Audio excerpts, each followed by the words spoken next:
John Crab.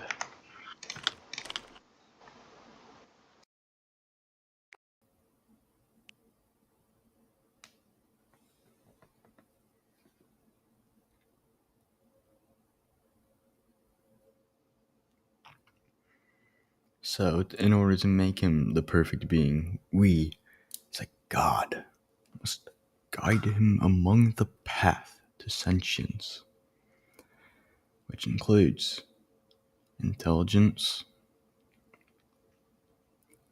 and making him red. It's very important.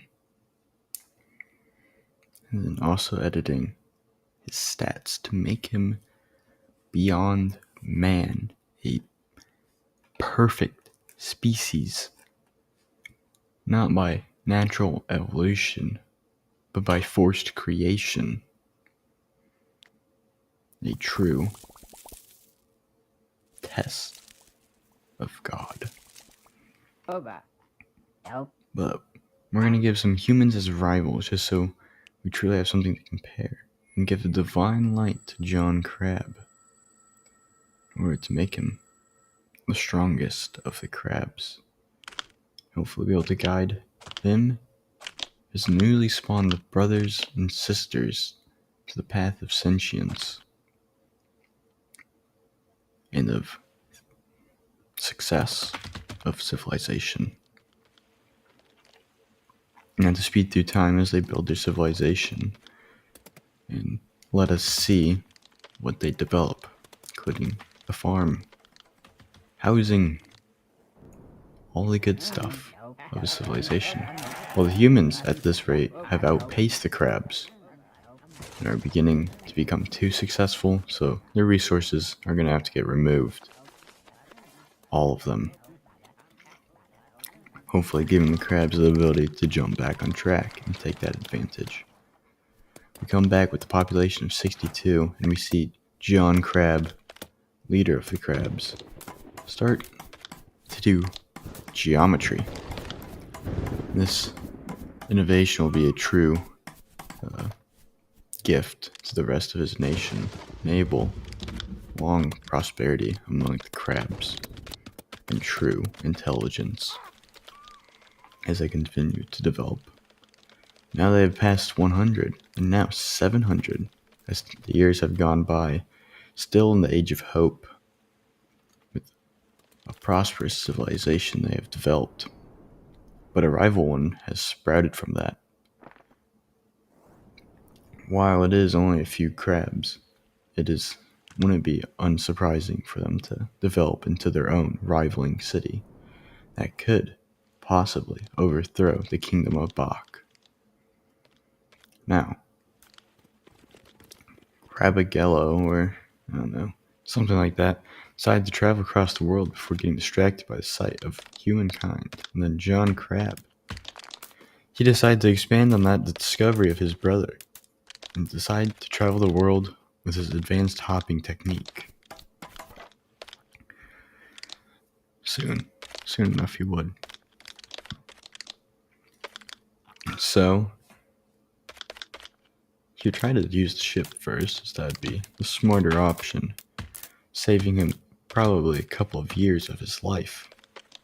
But for an immortal, there's no true problem, and so he would travel across the world till he reached the other side. He would try to make human contact, but the first man he tried to speak to was asleep, and he would get frustrated by that, and he would still try to speak to them. So he would look for another person, and yet he found one, a man of religion. Could this be the start of an alliance between man and crab? And so he'd pursue the man for conversation. And yet it would be successful. Conversation would be started. John Crab would flex his wealth of his kingdom, but yet offer gifts. But yet he was attacked. He had to jump away. The nature of humankind was aggressive, barbaric, and evil. John Crab, he still wanted to give them a chance. So he knew they were nothing to the crab empire. He'd kill those who opposed him, but he'd go back to the town, see if there's anyone willing to accept crabs as another rivaling species. But yet they wouldn't. And so he would be jumped and killed. But for John Crab, he had a second life. He wasn't about to waste it. So, John Crab would leap away and come back to his homeland and tell his tale of being and meeting these aggressive human creatures. But yet this idea would sprout war, a holy war of religion among the crabs, between the red and the green. John Crab would lead a charge, because, well, it was his idea that the humans were bad, but the red crabs didn't believe that, and so, war of thousands would emerge. The battles would be long fought. John Crab, though, was an immortal warrior. He could not stop. So he would keep fighting and fighting until eventually the holy war of the crabs would soon come to a close end, in which all crabs were convinced to agree on the fact that humankind was evil and must be purged.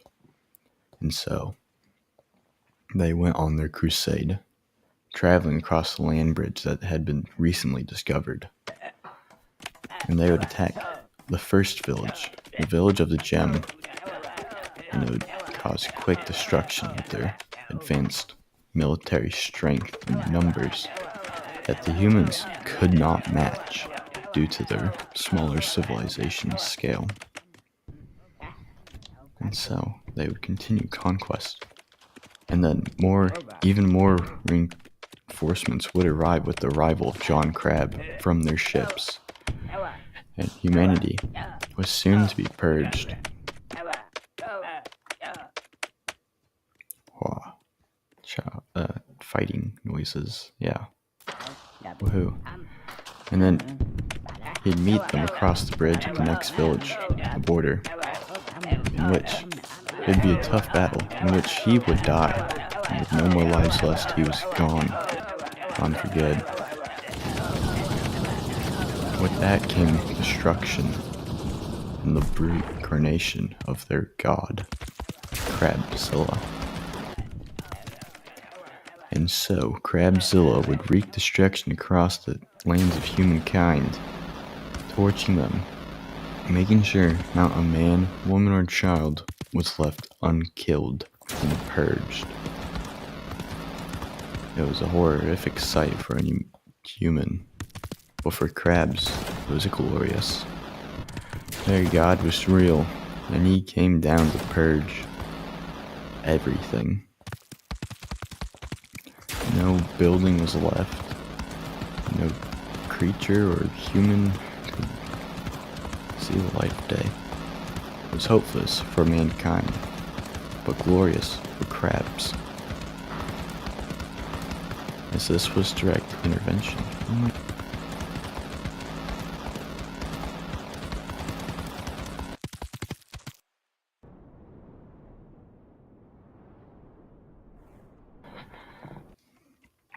And so, it was not so peaceful for long, as crabs would declare war on each other for greed. Due to wrath, sins had spread among them. Crabzilla was furiated, or frustrated. I don't know, my English isn't great today. And so, I had to go. Seeing what I had made, I couldn't bear to witness it. The evil, the greed, the corruption. It was too bad to ignore. It had to be destroyed. And that one crab specifically had to go.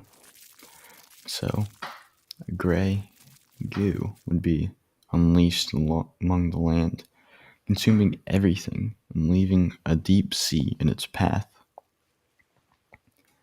Generations of crabs in the way had been eviscerated, turned to mush, and destroyed by the ever-growing biomass.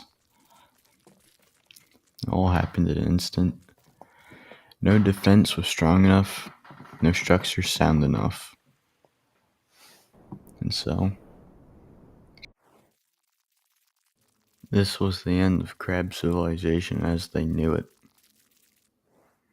From what started by one crab to thousands of crabs would be soon turned to dust, into atoms. So, Bach, the kingdom of Bach, would soon come to an end. With only a few hundred crabs left. Graba would fall as well. 2 crabs left. Within seconds, they are both enveloped in goo. Now, no land remained. Everything gone except the little guy. Could leave his crap behind and it'd be quite annoying. And then we just nuke everything. Yeah. Hope you enjoyed. Hope you didn't find my voice annoying. Goodbye.